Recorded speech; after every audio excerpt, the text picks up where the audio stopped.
베를린 연방국방부 12층 회의실, 오후 3시 30분. 긴 타원형 테이블을 둘러싼 20여 명의 전문가들 사이로 차가운 침묵이 흘렀습니다. 방금 전까지 격렬한 논쟁을 벌이던 이들의 얼굴에는 당혹감이 역력했습니다. 이것은 절대 불가능한 일입니다. 중국계 독일인 리밍 박사가 책상을 탁 치며 일어섰습니다. 그의 손에 들린 A4 용지가 바들바들 떨리고 있었습니다. 그 종이에는 방금 전 라인메탈 본사에서 전송된 극비 보고서의 일부가 인쇄되어 있었는데 그 내용은 그야말로 충격적이었습니다. 한국의 K2 흑표전차 화력 통제 시스템이 우리 레오파르트 EA8보다 2세대 앞선 기술. 장웨이 박사 역시 창백한 얼굴로 자료를 다시 읽어보았지만 아무리 봐도 숫자는 변하지 않았습니다. 한국이 독일을 앞섰다는 것, 그것도 압도적으로 말입니다. 회의실 한쪽에서 조용히 지켜보던 독일 연방국방부 동아시아 담당관 하인츠 밀러 박사는 깊은 한숨을 내쉬었습니다. 지난 6개월간 이어진 논쟁이 마침내 결말을 향해 치닫고 있었습니다. 안녕하세요. 저는 독일 연방국방부에서 동아시아 안보 정책을 담당하고 있는 하인츠 밀러입니다. 20년 넘게 이 분야에서 일해오면서 수많은 국제 정세 변화를 목격했지만 지금 제가 여러분께 들려드릴 이야기만큼 저에게 충격을 준 일은 없었습니다. 모든 것은 지난해 12월 폴란드 정부가 독일의 레오파르트 전차 대신 한국의 K2 전차 1000대를 도입하겠다고 발표하면서 시작되었습니다. 단순한 무기 거래로 보였던 이 사건이 독일 국방계 전체를 뒤흔드는 거대한 파문의 시작이 될 줄은 그 누구도 예상하지 못했습니다. 그날 오후 베를린 연방국방부 12층 동아시아 전략회의실에는 긴급히 소집된 전문가들이 모여 있었습니다. 회의를 주재한 것은 클라우스 하버만 국방차관이었고 참석자들은 각 분야의 최고 전문가들이었습니다. 여러분, 우리가 간과하고 있는 것이 분명히 있습니다. 하버만 차관의 무거운 목소리가 회의실을 채웠습니다. 그의 앞에는 두꺼운 보고서 뭉치가 놓여 있었는데 그 제목은 동아시아 군사기술 동향 및 독일의 대응 전략이었습니다. 폴란드만이 아닙니다. 노르웨이, 핀란드, 에스토니아까지 모두 한국산 무기를 선택하고 있어요. 이것이 단순한 우연일까요? 저는 조심스럽게 손을 들었습니다. 지난 몇 개월간 이 문제를 집중적으로 분석해온 터라 나름의 견해가 있었기 때문입니다. 말씀드려도 될까요? 제가 조사한 바로는 가격 경쟁력만이 이유가 아닌 것 같습니다. 하버만 차관이 고개를 끄덕이자 저는 준비해온 자료를 펼쳤습니다. K9 자주포의 경우 사격 정확도와 연사 능력에서 우리의 PGH-2000을 상당 부분 앞서고 있습니다. 특히 자동장전 시스템과 사격 통제 소프트웨어는. 그때 갑자기 회의실 뒤편에서 날카로운 목소리가 들렸습니다. 잠깐만요, 밀러 박사님. 모든 시선이 그쪽으로 향했습니다. 베를린 자유대학교 중국학과 교수이자 국방정책연구소 자문위원인 장웨이 박사였습니다. 중국계 독일인인 그는 항상 동아시아 문제에 대해 날카로운 분석을 해오던 인물이었습니다. 한국의 무기 기술을 과대평가하고 계시는 것 아닙니까? 제가 중국의 군사 전문가들과 교류하면서 들은 바로는 한국의 기술은 여전히 미국과 유럽의 기술을 조합하는 수준에 머물러 있다고 합니다. 장웨이 박사의 말에 회의실 분위기가 묘하게 변했습니다. 그의 옆에 앉아있던 리밍 박사가 끄덕이며 거들었습니다. 맞습니다. 한국이 아무리 발전했다고 해도 결국은 기술 종속국의 한계를 벗어나지 못하고 있어요. KF-21 보람의 전투기만 해도 결국 미국 엔진과 유럽 레이더를 조합한 것 아닙니까? 리밍 박사는 독일 국방정책연구소의 선임연구원으로 중국 베이징 출신이지만 독일에서 30년 가까이 살아온 인물이었습니다. 그는 평소에도 한국의 기술력에 대해 회의적인 시각을 보여왔습니다. 더 정확히 말하면 한국은 여전히 조립기술의 단계에 머물러 있다고 봐야 합니다. 핵심 기술은 모두 외국산이고 한국은 그것을 적당히 섞어서 포장만 새롭게 하는 수준이죠. 장웨이 박사가 자신만만한 표정으로 덧붙였습니다. 중국의 군사 전문가들 사이에서는 한국 무기를 싼 짝퉁이라고 부르기도 합니다. 물론 품질이 나쁘다는 건 아니지만 혁신적인 기술은 전혀 없다는 뜻이죠. 저는 속으로 고개를 갸웃했습니다. 제가 조사한 자료와는 상당히 다른 평가였기 때문입니다. 하지만 이들은 모두 해당 분야의 권위자들이었고 특히 중국 내부 정보에 접근할 수 있는 위치에 있는 사람들이었습니다. 회의실 한쪽에 앉아있던 독일 육군 무기체계 담당 브루노 슈미트 준장이 조심스럽게 입을 열었습니다. 하지만 실제로 폴란드군이 시험해본 결과는 다르지 않습니까? K2 전차의 기동성과 화력은 우리 레오파르트보다 일부 영역에서 우수한 것으로 평가되었는데요. 리밍 박사가 즉각 반박했습니다. 그건 마케팅의 결과일 가능성이 높습니다. 한국은 가격을 대폭 할인해주고 기술 이전까지 약속했으니까요. 순수한 기술 경쟁이었다면 결과가 달랐을 겁니다. 그리고 무엇보다 장웨이 박사가 목소리에 힘을 주며 말했습니다. 한국은 아직도 핵심 부품의 70% 이상을 수입에 의존하고 있습니다. 전시 상황에서 부품 공급이 차단되면 무용지물이 될 수 있어요. 회의실 분위기는 점점 한국에 대한 회의적 시각으로 기울어져 갔습니다. 저는 마음이 불편했지만 명확한 반박 자료가 부족한 상황이었습니다. 그때 하버만 차관이 회의 진행을 정리하며 말했습니다. 여러 의견을 들어보니 한국의 기술 수준에 대한 평가가 엇갈리는군요. 그렇다면 직접 확인해보는 것이 어떨까요? 직접 확인이라고 하시면? 제가 물었습니다. 라인메탈과 한국이 기술 협력을 진행하고 있지 않습니까? 먼저 라인메탈 측에서 정확한 상황을 파악해보고 필요하다면 한국 현지 조사도 고려해봅시다. 하버만 차관의 제안에 모두가 동의했습니다. 특히 중국계 전문가들은 자신감에 찬 표정을 지었습니다. 아마도 한국의 실상이 드러나면 자신들의 평가가 옳았다는 것이 증명될 거라고 생각하는 듯 했습니다. 며칠 후 저희는 뒤셀도르프에 있는 라인메탈 본사를 방문했습니다.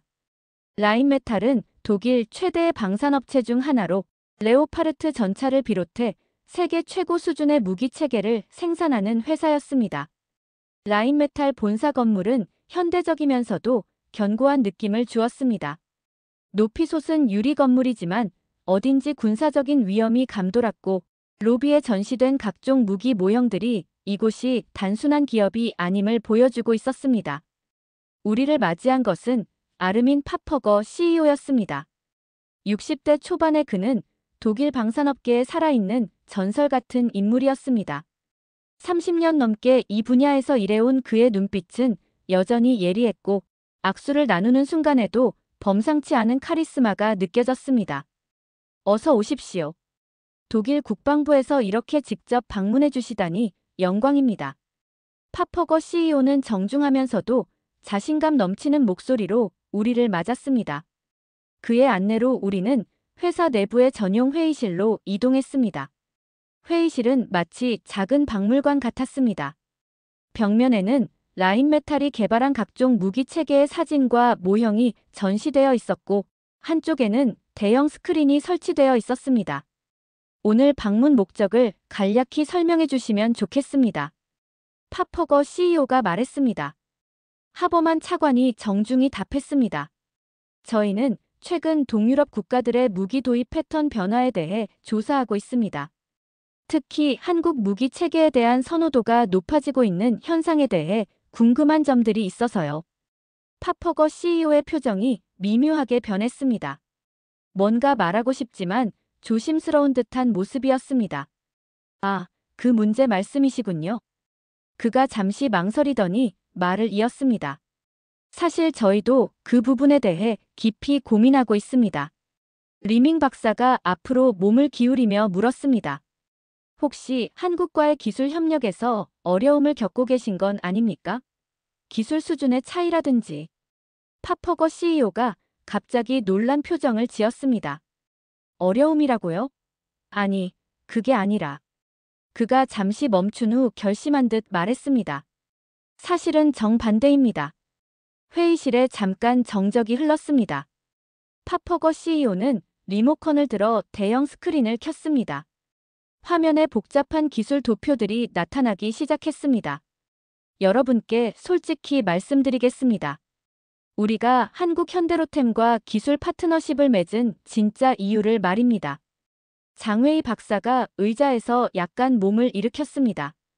뭔가 예상과 다른 방향으로 흘러가고 있다는 느낌이 들었기 때문입니다.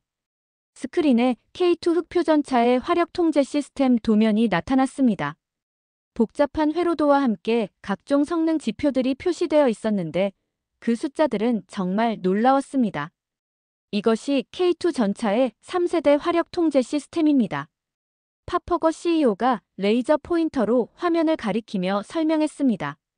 목표 추적 속도, 사격 정확도, 다중 표적 처리 능력.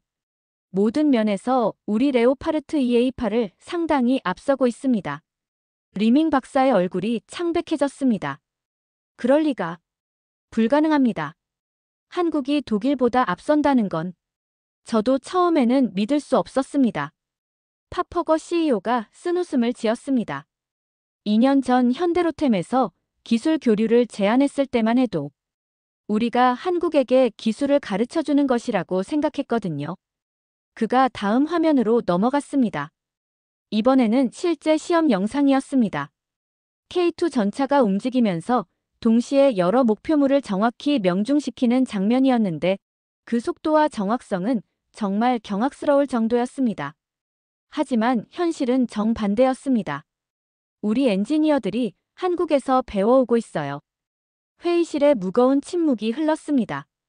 저는 속으로 감탄하면서도 한편으로는 복잡한 심정이었습니다.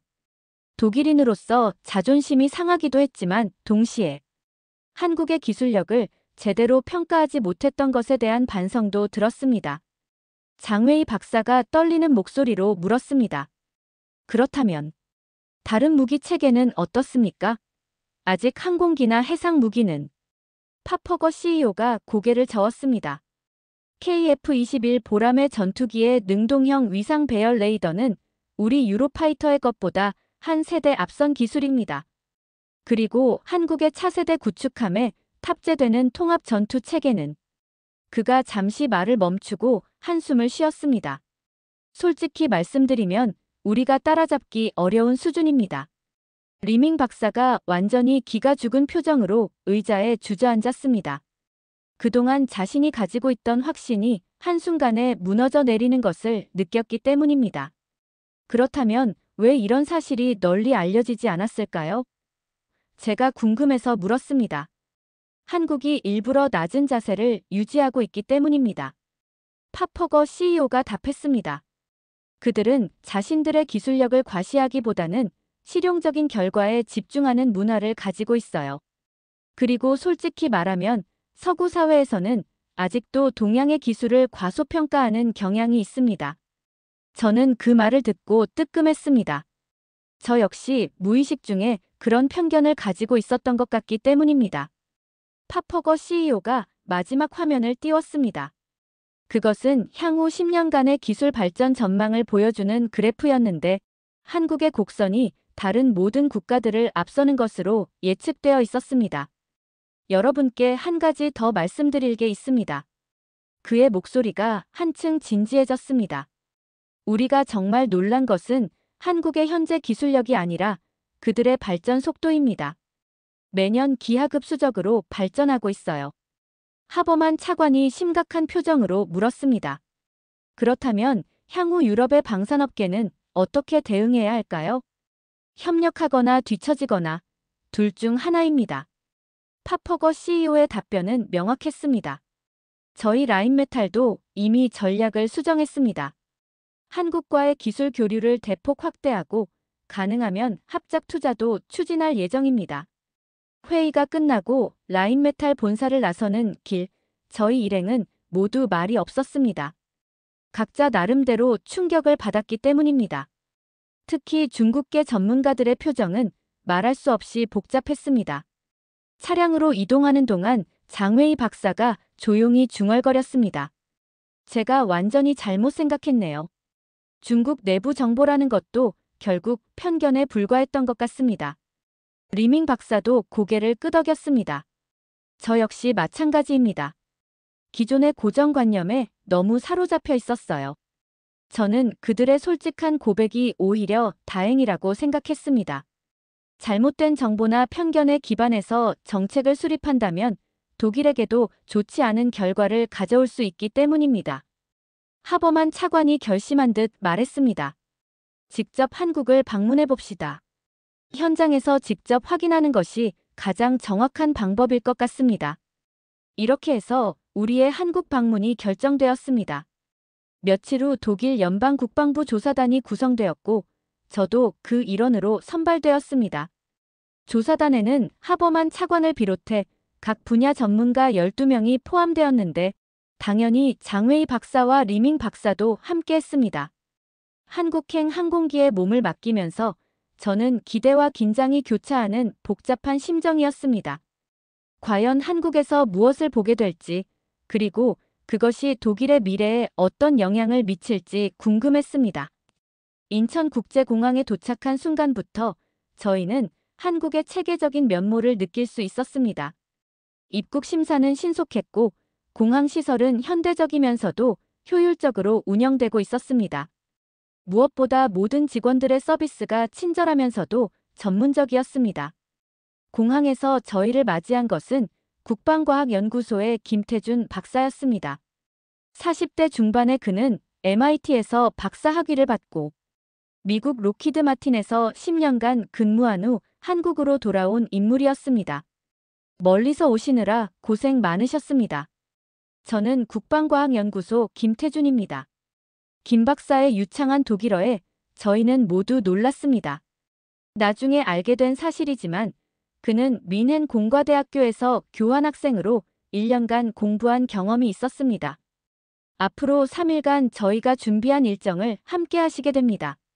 먼저 충남 계룡대에 있는 국방대학교에서 세미나가 있고 이후 창원과 사천의 생산시설을 둘러보실 예정입니다. 서울에서 계룡대로 이동하는 버스 안에서 저는 한국의 풍경을 유심히 관찰했습니다. 고속도로는 잘 정비되어 있었고 주변 도시들은 깨끗하고 질서정연했습니다. 무엇보다 곳곳에서 건설 중인 최신 시설들이 눈에 띄었는데 이 나라가 여전히 빠른 속도로 발전하고 있다는 것을 보여주고 있었습니다. 장웨이 박사가 창밖을 바라보며 중얼거렸습니다. 생각보다 훨씬 발달되어 있네요. 중국과 비교해도 뒤지지 않을 것 같습니다. 리밍 박사도 고개를 끄덕였습니다. 도로 상태나 교통 체계를 보니 독일과 비슷한 수준인 것 같아요. 아니, 어떤 면에서는 더 나을 수도 있겠네요. 계룡대에 도착했을 때는 이미 해가 지고 있었습니다. 국방대학교 건물은 현대적이면서도 위험 있는 모습이었고 곳곳에서 군인들이 단정한 모습으로 이동하는 것을 볼 수 있었습니다. 숙소에서 하룻밤을 보낸 후 다음 날 아침 본격적인 일정이 시작되었습니다. 첫 번째 목적지는 창원에 있는 현대로템 공장이었습니다. 창원 공장에 도착하자마자 저희는 그 규모에 압도되었습니다. 끝이 보이지 않을 정도로 넓은 부지에 최신식 생산 라인이 가동되고 있었고 곳곳에서 K2 전차가 조립되고 있는 모습을 볼 수 있었습니다. 저희를 안내한 것은 현대로템의 기술개발본부장인 박승호 상무였습니다. 50대 초반의 그는 30년 넘게 전차 개발에 매진해온 베테랑이었습니다. K2 흑표 전차는 완전 독자 기술로 개발된 3.5세대 주력 전차입니다. 박상무가 자랑스럽게 설명했습니다. 화력, 기동력, 방어력 모든 면에서 세계 최고 수준을 자랑합니다. 생산 라인을 둘러보는 동안 저는 한국의 기술력을 실감할 수 있었습니다. 자동화된 용접 시스템, 정밀한 조립 공정, 그리고 엄격한 품질 관리 시스템까지 모든 것이 세계 최고 수준이었습니다. 특히 인상적이었던 것은 화력 통제 시스템 조립 라인이었습니다. 라인메탈에서 봤던 바로 그 시스템이 실제로 생산되고 있는 모습이었는데 그 정교함과 복잡성은 정말 경이로웠습니다. 리밍 박사가 조심스럽게 질문했습니다. 이런 자동화 시스템은 독일에서 도입한 것입니까? 박상무가 미소를 지으며 답했습니다. 아니요, 순수 국내 기술입니다. 저희가 직접 개발한 스마트 팩토리 시스템이죠. 오히려 독일 기업들이 벤치마킹하러 오고 있어요. 장웨이 박사의 표정이 굳어졌습니다. 그동안 자신이 가지고 있던 고정관념이 또 한 번 무너지는 순간이었습니다. 혹시 핵심 부품들은 어디서 조달하시나요? 독일 육군의 브루노 준장이 물었습니다. 90% 이상이 국산입니다. 박상무의 답변은 명확했습니다. 엔진, 변속기, 화력 통제 컴퓨터, 심지어 특수관까지 모두 국내에서 생산하고 있어요. 해외 의존도를 최소화하는 것이 저희의 기본 철학입니다. 저는 속으로 감탄했습니다. 라인메탈의 파퍼거 CEO가 말한 것이 사실이었던 것입니다. 한국은 정말로 독자적인 기술력을 보유하고 있었습니다. 다음으로 저희는 실제 K2 전차에 직접 탑승해 볼 기회를 가졌습니다. 전차 내부는 생각보다 넓고 쾌적했으며 각종 첨단 장비들이 체계적으로 배치되어 있었습니다. 조종석에 앉아서 화력 통제 시스템을 직접 조작해 보니 그 성능에 다시 한번 놀랐습니다. 목표물 포착부터 사격까지의 과정이 믿을 수 없을 정도로 빠르고 정확했습니다. 이 시스템의 반응 속도는 레오파르트 EA8보다 30% 빠릅니다. 박상무가 설명했습니다. 그리고 동시에 처리할 수 있는 목표물의 수도 2배 이상이죠. 리밍 박사가 완전히 기가 죽은 표정으로 중얼거렸습니다. 이 정도라면 중국의 99식 전차보다도 훨씬 앞서 있네요. 현대로템 방문을 마치고 저희는 사천에 있는 한국항공우주산업 KAI 공장으로 이동했습니다. 사천은 한국항공산업의 메카로 불리는 곳으로 KF-21 보람의 전투기가 개발되고 생산되는 곳이었습니다. KAI 공장에 도착하자마자 저희는 거대한 경납고 같은 건물 앞에 섰습니다. 그 안에서는 KF-21 보람의 전투기가 최종 조립되고 있었는데 그 모습은 정말 장관이었습니다. KF-21 보람에는 4.5세대 다목적 전투기입니다. KAI의 이정호 부사장이 설명했습니다. 스텔스 기능과 초음속 순항 능력을 갖춘 최신의 전투기죠. 실제 KF-21을 가까이서 보니 그 세련된 디자인과 정교한 마감에 감탄하지 않을 수 없었습니다. 특히 기체 표면의 스텔스 코팅과 정밀한 공기역학적 설계는 세계 최고 수준임을 한눈에 알 수 있었습니다. 장웨이 박사가 떨리는 목소리로 물었습니다. 이 전투기의 핵심 기술들은 모두 국내에서 개발한 것입니까? 물론입니다. 이 부사장이 자신있게 답했습니다. AESA 레이더, 통합 전자전장비, 비행 제어 시스템 모두 순수 국내 기술입니다. 엔진만 미국산을 사용하고 있지만 국산 엔진도 개발 중이에요. 그는 저희를 레이더 시험실로 안내했습니다. 그곳에서 직접 본 AESA 레이더의 성능은 정말 놀라웠습니다. 탐지거리와 정확도 면에서 유럽의 어떤 전투기보다도 우수했습니다. 이 레이더는 500km 떨어진 전투기급 목표물을 정확히 탐지할 수 있습니다. 기술자가 설명했습니다. 그리고 동시에 100개 이상의 목표물을 추적하고 20개 목표물을 공격할 수 있어요. 독일 공군 출신인 베르너 하우저 대령이 감탄하며 말했습니다. 이건 유로파이터 타이푼과 같은 급이네요. 아니, 어떤 면에서는 더 뛰어날 수도 있겠습니다. 리밍 박사는 아예 말을 하지 못하고 있었습니다. 그의 얼굴은 창백했고 식은땀까지 흘리고 있었습니다. 자신이 그동안 얼마나 잘못된 정보에 의존하고 있었는지 깨닫고 있는 것 같았습니다. 다음 날 저희는 ADD 국방과학연구소 종합시험장을 방문했습니다. 이곳은 한국의 모든 군사기술이 시험되고 검증되는 곳으로 외국인에게는 공개되지 않는 곳이었습니다. 저희가 특별히 방문할 수 있었던 것은 독일과 한국의 기술 협력 차원에서 이루어진 일이었습니다. ADD 종합시험장은 상상을 초월하는 규모였습니다. 넓은 사막 같은 부지에 각종 시험 시설들이 들어서 있었고 곳곳에서 다양한 무기 체계들이 시험되고 있었습니다. 저희를 안내한 것은 ADD의 김현수 박사였습니다. 그는 카이스트에서 박사 학위를 받고 30년간 레이더 기술 개발에 매진해온 권위자였습니다. 오늘 여러분께 특별히 공개해드릴 것이 있습니다. 김 박사가 신비스러운 표정으로 말했습니다. 아직 공식 발표되지 않은 차세대 레이더 기술입니다. 저희는 거대한 돔 모양의 건물 안으로 들어갔습니다. 그 안에는 SF 영화에서나 볼 법한 첨단 레이더 시설이 설치되어 있었습니다. 이것은 차세대 다기능 위상 배열 레이더입니다. 김 박사가 설명했습니다. 탐지, 추적, 전자전, 통신 기능을 모두 통합한 혁신적인 시스템이죠. 실제 시연을 보니 그 성능은 상상을 뛰어넘었습니다. 1000km 떨어진 목표물도 정확히 탐지했고 동시에 수백 개의 목표물을 처리할 수 있었습니다. 독일 해군의 클라우스 밀러 제독이 경악하며 물었습니다. 이런 기술은 미국에서도 개발 중인 걸로 아는데 한국이 먼저 완성한 건가요? 그렇습니다. 김 박사가 자랑스럽게 답했습니다. 일부 기술은 미국보다도 2-3년 앞서 있어요. 장웨이 박사가 마침내 입을 열었습니다. 박사님, 제가 완전히 잘못 생각했습니다. 한국의 기술력을 너무 과소평가했어요. 김 박사가 온화한 미소를 지었습니다. 괜찮습니다. 저희도 과거에는 기술을 수입하기만 했으니까요. 하지만 이제는 다릅니다. 우리만의 기술로 세계를 선도하고 있어요.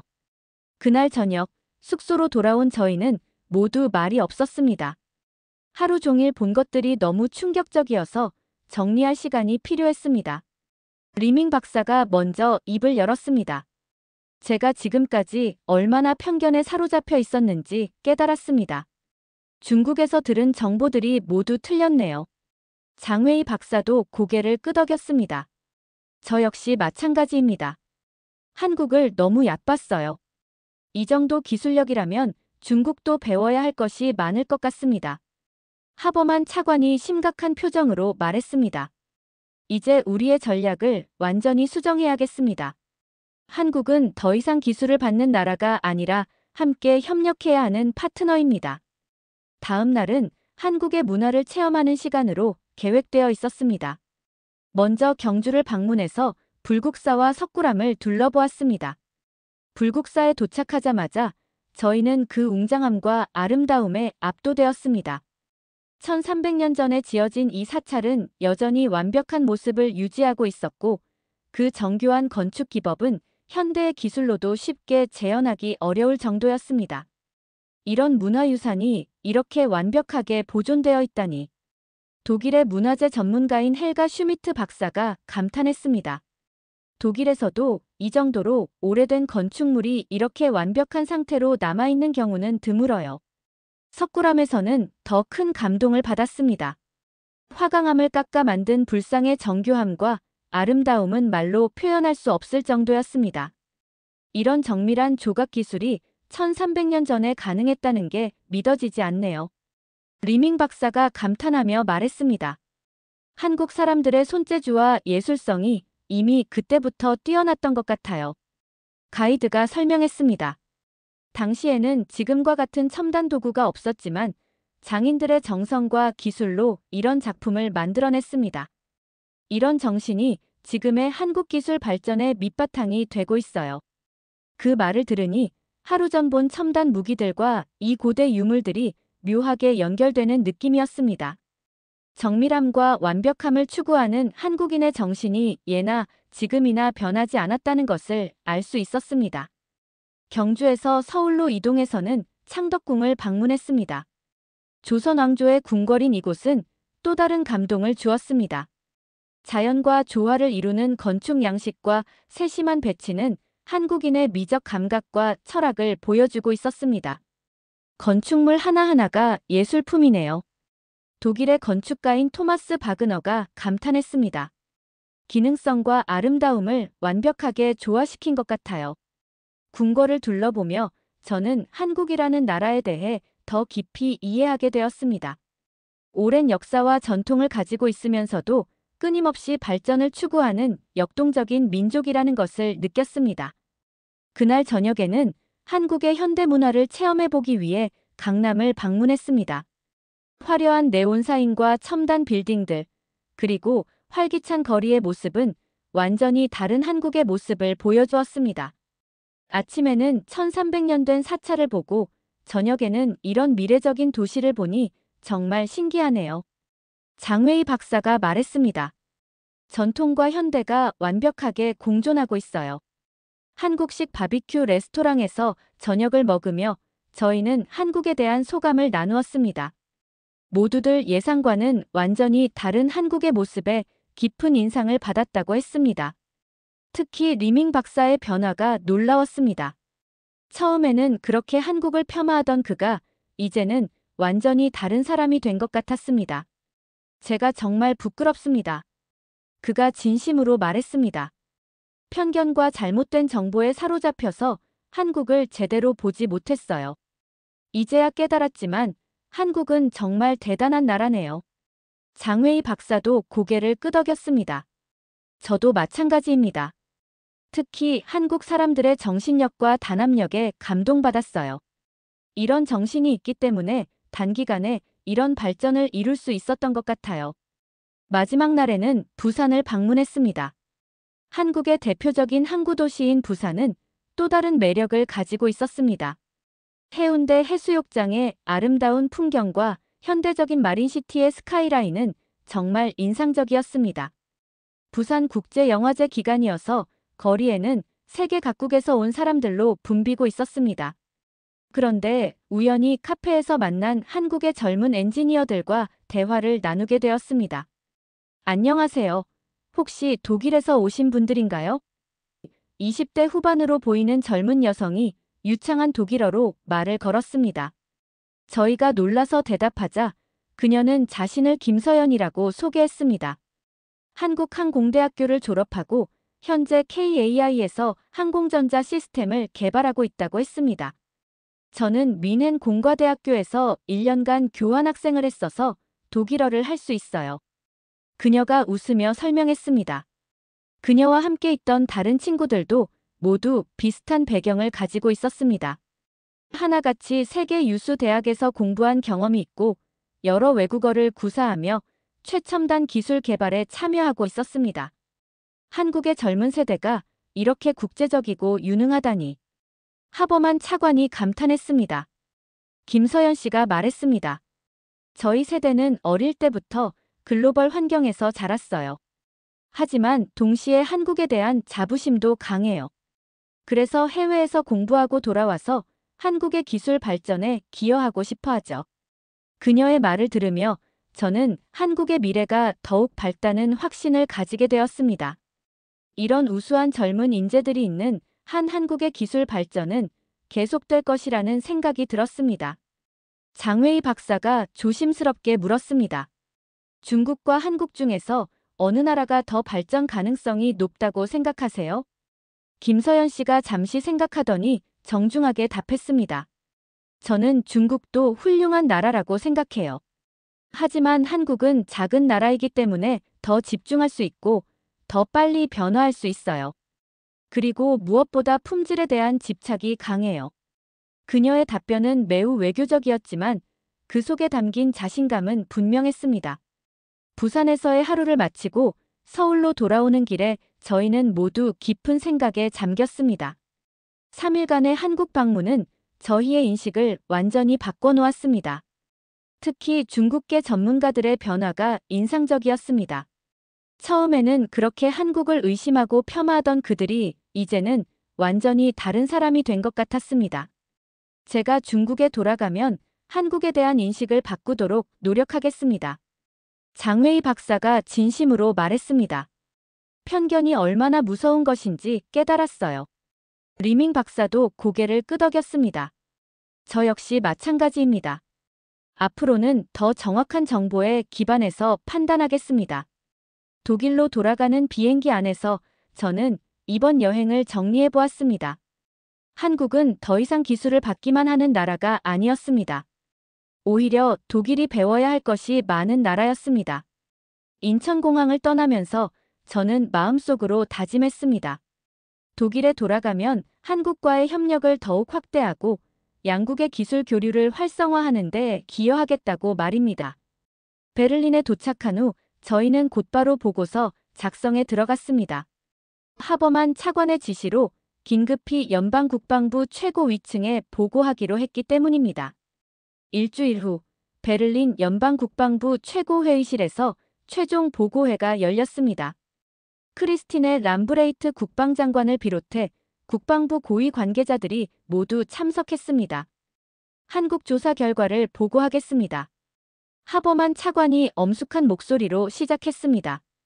대형 스크린에 저희가 한국에서 촬영한 사진과 영상들이 나타나기 시작했습니다. K2 전차, KF-21 전투기, 첨단 레이더 시설 등의 모습이 생생하게 보여졌습니다. 결론부터 말씀드리면 한국은 이미 세계 최고 수준의 기술력을 보유하고 있습니다. 제가 보고했습니다. 일부 분야에서는 독일보다도 앞서 있어요. 람브레이트 장관의 표정이 진지해졌습니다. 구체적으로 어떤 분야에서 그런가요? 전차의 화력 통제 시스템, 전투기의 AESA 레이더, 그리고 차세대 다기능 레이더 기술 등입니다. 제가 상세히 설명했습니다. 회의실에 무거운 침묵이 흘렀습니다.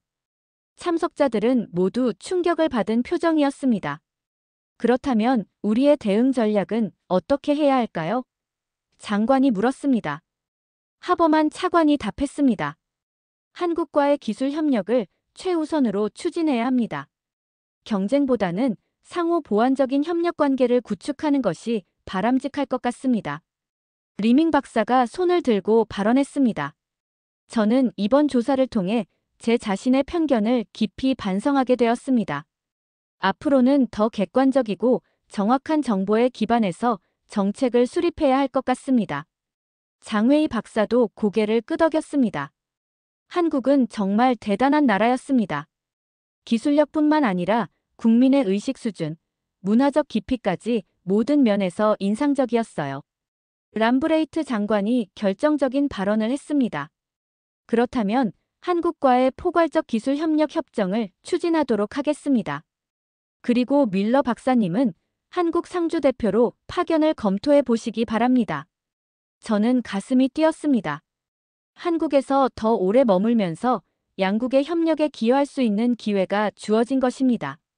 보고회가 끝난 후 저는 조용히 사무실로 돌아와서 이번 경험을 정리해 보았습니다. 편견이 얼마나 위험한 것인지, 그리고 직접 경험하는 것이 얼마나 중요한지를 깨달았습니다. 6개월 후 독일과 한국 사이에 포괄적 군사기술 협력 협정이 체결되었습니다. 저는 한국 상주 대표로 임명되어 서울에서 근무하게 되었습니다. 서울에 다시 와서 일을 시작하면서 저는 한국이라는 나라의 진정한 매력을 더욱 깊이 느끼고 있습니다. 끊임없이 발전하려는 의지, 완벽함을 추구하는 정신, 그리고 따뜻한 인간미까지 모든 것이 조화를 이루고 있습니다. 최근에는 리밍 박사와 장웨이 박사도 한국을 다시 방문했습니다. 그들은 이제 한국의 가장 열정적인 지지자가 되었습니다. 중국 내에서도 한국에 대한 인식을 바꾸는데 앞장서고 있다고 합니다. 편견이 얼마나 무서운지 깨달았습니다. 리밍 박사가 지난번 방문 때 말했습니다. 한국은 중국이 배워야 할 것이 정말 많은 나라예요. 지금 저는 매일 한국의 젊은 엔지니어들과 함께 일하면서 그들의 열정과 능력에 감탄하고 있습니다. 이들이 있는 한국의 미래는 정말 밝을 것이라고 확신합니다. 그리고 무엇보다 한국과 독일의 협력을 통해 두 나라 모두가 더 큰 발전을 이룰 수 있을 것이라고 믿습니다. 편견을 버리고 서로를 인정할 때 진정한 협력이 가능하다는 것을 이번 경험을 통해 깊이 깨달았기 때문입니다. 이상으로 제가 경험한 한국에 대한 이야기를 마치겠습니다. 여러분도 혹시 어떤 나라나 민족에 대해 편견을 가지고 계시다면 직접 경험해 보시기를 권합니다. 진실은 항상 우리의 상상을 뛰어넘는 곳에 있을 테니까요. 마지막으로 한 가지 더 말씀드리고 싶은 것은 한국이라는 나라가 보여준 것은 단순한 기술의 발전이 아니라는 점입니다. 그것은 한 민족이 가진 의지와 열정이 만들어낸 기적이었습니다. 불과 70년 전까지만 해도 세계 최빈국 중 하나였던 나라가 이제는 세계를 선도하는 기술 강국이 되었다는 사실 자체가 놀라운 일입니다. 그리고 그 발전의 원동력은 바로 한국인들의 끊임없는 학습 의지와 완벽을 추구하는 정신이었습니다. 1300년 전 석굴암을 만들었던 그 정교함과 장인 정신이 지금의 첨단 무기 체계로 이어졌다는 것을 깨달았을 때 저는 정말 큰 감동을 받았습니다. 한 달 전, 저는 독일 연방의회에서 열린 동아시아 정책 세미나에서 발표할 기회가 있었습니다. 그 자리에서 저는 이번 경험을 바탕으로 한국에 대한 새로운 시각을 제시했습니다. 한국은 더 이상 우리가 도와주어야 할 나라가 아닙니다. 제가 의원들 앞에서 강조했습니다. 오히려 우리가 배워야 할 것이 많은 파트너입니다. 그 발표 이후 독일 정치권에서도 한국에 대한 인식이 크게 바뀌었습니다. 여러 정당의 의원들이 한국 방문을 추진하고 있고 경제계에서도 한국과의 협력을 확대하려는 움직임이 활발해지고 있습니다. 특히 인상적이었던 것은 독일 젊은이들의 반응이었습니다. 제가 대학교에서 특강을 할 때마다 학생들은 한국에 대한 뜨거운 관심을 보였습니다. 교수님, 한국에서 인턴십을 할 수 있는 방법이 있을까요? 베를린 공과대학교의 한 학생이 질문했습니다. 한국의 기술을 직접 배워보고 싶어요. 이런 반응을 볼 때마다 저는 뿌듯함을 느꼈습니다. 편견을 없애고 진실을 알리는 것이 얼마나 중요한 일인지 실감했기 때문입니다. 최근에는 라인메탈의 파퍼거 CEO로부터 흥미로운 소식을 들었습니다. 한국과의 협력이 예상보다 훨씬 성과가 좋아서 추가 투자를 결정했다는 것입니다. 한국 기술자들의 수준이 정말 놀랍습니다. 그가 지난주 만났을 때 말했습니다. 우리 독일 엔지니어들도 많은 것을 배우고 있어요. 이제는 한국이 없으면 우리 미래 전략이 불가능할 정도입니다. 그는 또한 재미있는 이야기를 하나 더 들려주었습니다. 얼마 전 우리 회사에 중국 대표단이 왔는데 한국 기술에 대해 질문을 많이 하더군요. 그런데 놀랍게도 그들도 한국을 매우 높이 평가하고 있었어요. 특히 한국의 무기 체계를 자신들이 도입하고 싶어 한다고 하더군요. 이 말을 들으며 저는 처음 회의실에서 만났던 장웨이 박사와 리밍 박사를 떠올렸습니다. 그들의 극적인 변화가 중국 내에서도 파급 효과를 만들어내고 있는 것 같았습니다. 실제로 지난달 장웨이 박사로부터 이메일을 받았는데 그 내용이 매우 인상적이었습니다. 밀러 박사님, 제가 베이징 대학교에서 한국 현대사에 대한 강의를 새로 개설했습니다. 학생들의 반응이 폭발적이에요. 모두들 한국이 어떻게 이런 발전을 이룰 수 있었는지 궁금해합니다. 중국 젊은이들도 한국을 배우고 싶어 해요. 이런 변화들을 보면서 저는 이번 경험이 단순히 독일만의 문제가 아니었다는 것을 깨달았습니다. 전 세계적으로 한국에 대한 인식이 바뀌어야 할 때가 온 것입니다. 며칠 전에는 정말 놀라운 일이 있었습니다. 미국 국방부에서 독일의 한국 평가 보고서를 요청해 온 것입니다. 미국도 한국의 변화를 주목하고 있다는 증거였습니다. 독일의 관점에서 본 한국의 기술력 평가를 공유해달라는 요청이었는데 저는 기꺼이 우리의 경험을 나누었습니다. 미국도 한국을 새롭게 평가해야 한다는 필요성을 느끼고 있는 것 같았습니다. 그런데 가장 기억에 남는 순간은 지난주 서울에서 있었던 일입니다. 저는 한국국방과학연구소에서 열린 국제 세미나에 참석했는데 그곳에서 만난 한국의 젊은 연구원이 제게 한 말이 정말 인상적이었습니다. 박사님, 독일에서 오신 분들이 저희를 이렇게 높이 평가해 주시니 정말 감사해요. 하지만 저희는 아직 갈 길이 멀다고 생각해요. 더 열심히 해서 정말로 세계 최고가 되고 싶어요. 그 겸손한 자세에서 저는 한국이 앞으로도 계속 발전할 수 있는 원동력을 보았습니다. 성취에 만족하지 않고 더 높은 목표를 향해 달려가는 정신, 그것이 바로 한국의 진정한 힘이었습니다. 돌이켜보면 처음 베를린 회의실에서 장웨이 박사와 리밍 박사가 한국을 폄하했던 순간부터 지금까지 정말 많은 일들이 있었습니다. 그 모든 과정을 통해 저는 하나의 중요한 진실을 깨달았습니다. 진실은 항상 편견보다 강하다는 것입니다. 아무리 강한 선입견이 있어도 현실 앞에서는 무너질 수밖에 없습니다. 그리고 그 진실을 받아들일 용기가 있는 사람만이 올바른 판단을 할 수 있다는 것입니다. 리밍 박사와 장웨이 박사가 보여준 변화는 정말 감동적이었습니다. 자신들의 잘못을 인정하고 새로운 관점을 받아들이는 것은 쉬운 일이 아니기 때문입니다. 하지만 그들은 그 어려운 일을 해냈고 그 덕분에 더 정확한 정보와 올바른 정책이 가능해졌습니다. 이제 저는 매일 한국에서 새로운 것을 배우고 있습니다. 기술적인 부분뿐만 아니라 사람들의 사고방식, 일하는 방식, 그리고 삶에 대한 철학까지 모든 것이 배움의 대상입니다. 특히 한국 사람들의 빨리빨리 문화를 처음에는 이해하기 어려웠는데 이제는 그것이 단순한 성급함이 아니라 효율성과 혁신을 추구하는 정신이라는 것을 알게 되었습니다. 빠르게 시도하고 빠르게 학습하고 빠르게 개선하는 것. 그것이 한국이 이렇게 빠른 발전을 이룰 수 있었던 비결 중 하나였습니다. 그리고 무엇보다 인상적인 것은 한국 사람들의 교육에 대한 열정입니다. 평생학습이라는 개념이 이렇게 자연스럽게 일상에 스며들어 있는 나라는 독일에서도 찾기 어렵습니다. 40대, 50대가 되어서도 새로운 기술을 배우고 적응하는 모습을 보면 정말 놀랍습니다. 최근에 제가 만난 한 한국 엔지니어는 50세인데도 AI와 머신러닝을 독학으로 마스터해서 새로운 프로젝트를 이끌고 있었습니다. 독일에서라면 그 나이에 새로운 분야에 도전하기는 쉽지 않을 텐데 한국에서는 그것이 자연스러운 일처럼 여겨지고 있었습니다.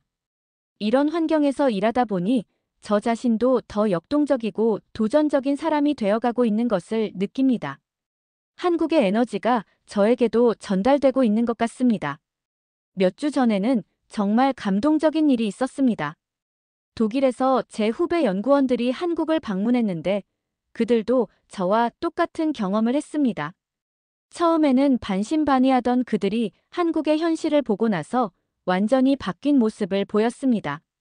선배님, 이제야 왜 한국에 이렇게 오래 계시는지 이해가 됩니다. 그중 한 명이 말했습니다. 이곳에는 정말 배울 것이 많네요. 그 말을 들으며 저는 뿌듯함과 동시에 책임감도 느꼈습니다.